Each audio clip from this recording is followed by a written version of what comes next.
কোথায় কোথায় বেড়াতে নিয়ে যাচ্ছ? দেখি হাতে কি,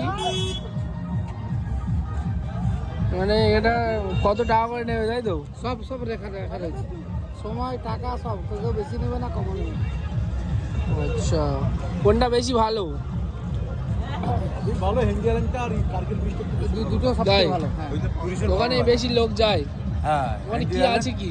হেন্ডি আইল্যান্ডটা হচ্ছে কিরণ সি বিচ আছে, লাল কাঁকড়া আছে, তাই? সুন্দরবনে ম্যানগ্রোভ, হেতাল, গোলান, বানি, তোরা, সুন্দরী গাছ, কাঠের ব্রিজের উপরে যাবেন, ভালো লাগবে। তাই? হ্যাঁ ওইটাই এখান আছে। থেকে কত কিলোমিটার এই জায়গাগুলো? 9 কিলোমিটার হেন্ডি আইল্যান্ড। আচ্ছা, তাই পর পর? হ্যাঁ হ্যাঁ, মানে ফুল প্যাকেজ নেই, মানে যেখানে এক জায়গাটা আছে। ফুল প্যাকেজ এই তো ওই লেখা দেখুন 5টা স্পট আছে, হেন্ডি আইল্যান্ড, বেঙ্গলি মৎস্য বন্দর, ফেজারগঞ্জ, কার্গিল বিচ, দুগঞ্জ। ও 500 টাকায় সবগুলো, তাই তো? 5টা স্পট। আচ্ছা 300 টাকায় 4টে স্পট, একটা স্পট বাদ দাও। আচ্ছা, ঠিক আছে।